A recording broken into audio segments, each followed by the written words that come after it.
بسم اللہ الرحمن الرحیم۔ السلام علیکم ورحمۃ اللہ وبرکاتہ۔ آپ سب بہنوں اور بیٹیوں کو دل کی گہرائیوں سے عید الاضحیٰ مبارک۔ عزیز ساتھیوں، ماہ ذی الحج ان صلاتی و نسکی و محیای و مماتی للہ رب العالمین کا پیغام لے کر ایک مرتبہ پھر ہم پر سایہ فگن ہے۔ ابو الانبیاء خلیل اللہ حضرت ابراہیم علیہ السلام کی داستان ایثار و قربانی اور ان کے پیارے فرزند حضرت اسماعیل ذبیح اللہ علیہ السلام کی اطاعت و فرمانبرداری کی سنت کو ہر سال ذی الحج کے موقع پر ہم دہراتے ہیں۔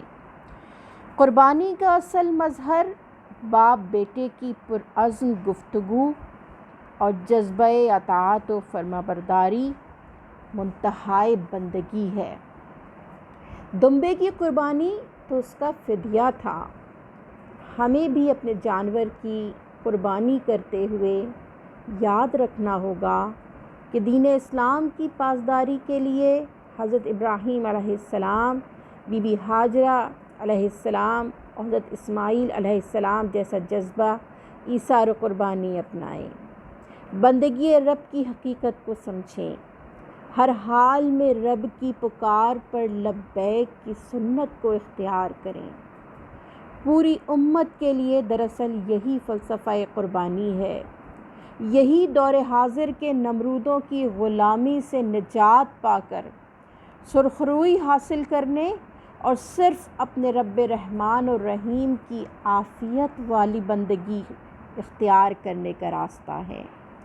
ہم بحیثیت مسلمان خواتین اماں ہاجرہ کے عزم اور ہمت اور استقلال کو بھی سلام پیش کرتے ہیں کہ جنہوں نے تنہا صرف ایک شیرخوار بچے کے ہمراہ سنگلاخ پہاڑوں سے گھری اس بے آب و گیاہ وادی میں اہل خانہ سے دور اس یقین کے ساتھ سکونت اختیار کر لی کہ اللہ انہیں کبھی ضائع نہیں کرے گا۔ ایک عورت کی سعی اور توکل علی اللہ نے دنیا کے تمام مرد اور خواتین کو یہ پیغام دیا ہے کہ مشکلات سے نکلنے کے لیے پرعزم جدوجہد کامیابی کے چشمہ فیض جاری کر دیتی ہے، تا ابد جاری کر دیتی ہے۔ اسی لیے رب کائنات نے بی بی ہاجرہ کی سعی کو عازمین حج اور عمرہ کے لیے لازم قرار دیا ہے۔ پھر یہ بھی شعور دیا کہ عورت کسی کمزور ہستی کا نام نہیں ہے، بلکہ وہ اپنے رب پر ایمان اور مضبوط عزم اور ارادے سے ایک مستحکم خاندان کی تشکیل اور ایک خیر پر مبنی معاشرے کی تعمیر کر سکتی ہے۔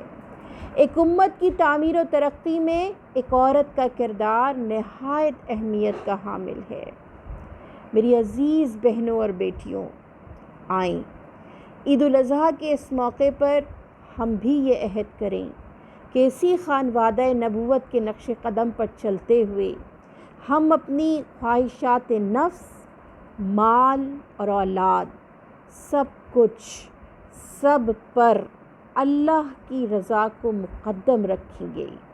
قربانی دراصل اسی اخلاص، تقویٰ اور عزم و ہمت کی تربیت ہے۔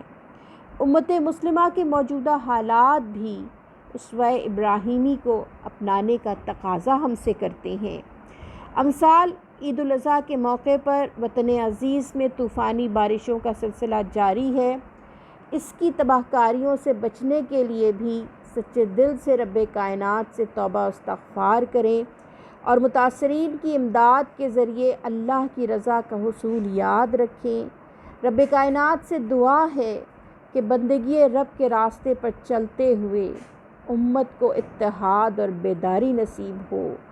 اللہ رب کائنات مظلوم مسلمانوں کی دستگیری کے لیے امت کو کھڑا فرما دے اور اللہ کی زمین پر پھیلے ہوئے ظلم و فساد کا خاتمہ ہو سکے اور امت کے ہر گھر میں عید کی حقیقی خوشیاں منائی جا سکیں۔ آمین۔ اسلامی پاکستان، خوشحال پاکستان۔ والسلام علیکم ورحمۃ اللہ وبرکاتہ۔